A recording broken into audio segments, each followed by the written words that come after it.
Good day everyone, especially to Ms. Chin Padillo. I am lovely Anita from BEd 1-18. Today I will discuss all about the American colonial period and the post-colonial period. So, for the American colonial period, here we will know how they expand, when was the arrival of the Americans, their impacts, and so on. American colonial period 1898 to 1945. Introduction. Colonial American was a period in which the 13 original colonies were founded, expanded, and achieved stability.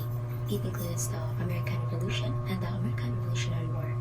George Washington rose to prominence during the colonial era and played a significant role in the transition from the 13 original colonies to the 13 original United States of America.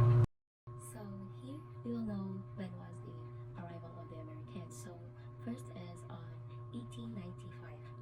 Spain has only 3 remaining colonies left under rule. First is the Cuba, second is the Puerto Rico, and lastly is the Philippines. This year, the Cuban Revolution broke out and the United States extended its helping hand to Cuba for one simple reason. The liberation of Cuba would give them an advantage, especially on trading relations, which other nations and eventually Cuba was able to rise against. Next is on 1898. There was 2 battles happened between the Spain and the US. First is on May 1, 1898, the battle in Manila Bay. Next is on August 13, 1898, or what we call the Max Stage Battle. May 1, 1898, the Americans, led by U.S. Navy Admiral George Dewey and participation of Emilio Aguinaldo, attacked Spanish Navy headed by Montojo in Manila Bay. On June 12, 1898, Filipinos, led by Emilio Aguinaldo, declared independence. The declaration was proclaimed in Cavite. Apolinario Mabini became the advisor of General Emilio Aguinaldo, and Aguinaldo established a republic that was not sovereign but a mere protectorate under the protection of the United States. On August 13, 1898, the Spain and the United States agreed to have a stage battle. Treaty of Paris signed on December 10, 1898, and it stated that Spain would turn over the Philippines to the United States in exchange of 20 million pesos. Colonial America overview. First is the exploration of the New World, marked the onset of the colonial era in America. Next is European powers including the Britain, France, Spain, the Netherlands, and Sweden competed for dominance and expansion in North America. Next is the massive influx of European settlers, particularly British and French. Next is the French and Indian Wars, spanning approximately 75 years, were fought for territorial control of North America. So next is the post-colonial period, and post-colonial period is the question is where it does come from.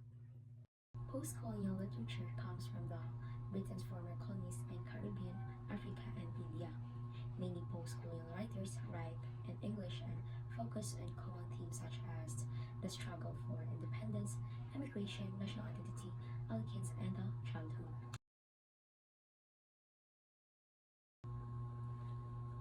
The post-colonial theory is a literary theory or critical approach that deals with the literature produced in countries that were once or are now colonies of other countries.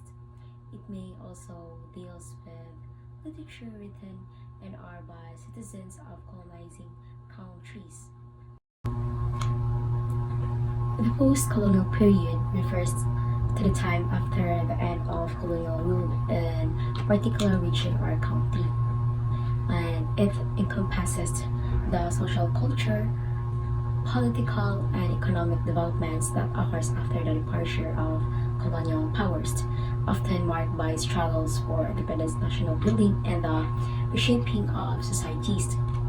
So here is the impact of colonialism on Philippine literature. So first is Spanish colonization introduced the traditional forms of literature such as the epic poem and religious verses. Next is the American colonization introduced the Western literacy styles. So here next is the Spanish influences on Philippine literature. First is the teaching of the Christian doctrine became the basis of religious practices. So, as we look at the picture, that is the example of the Vena Rosary. It is a 6 p.m. prayer, and the next is the picture is that is the original religion of the early Filipinos was the animism, or it is the worship of spirit. Next is the themes and styles in post-colonial Philippine literature. Post-colonial Philippines literature reflects a sense of national consciousness and the desire to reclaim Filipino identity. Next is many literacy works during this period revolve around themes of freedom, social justice, cultural heritage, and the struggles for independence. First, here is every colony had an emerging literature which was an imitation of but differ from the Central British tradition. Next is the colonizer largely inhabited countries which observed the peoples of a number of other heritage and cultures through first as immigration, migration, and the fourth mingling of differing local cultures and so on.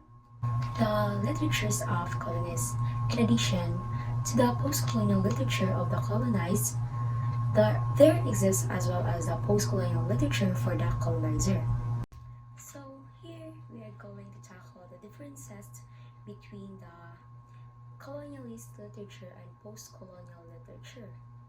So for the colonialist literature, it is written by colonizer in the colonized country on the model of the home country.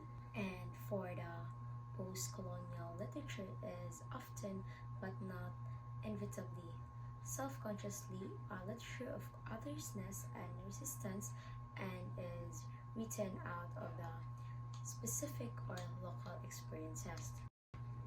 And that's all for the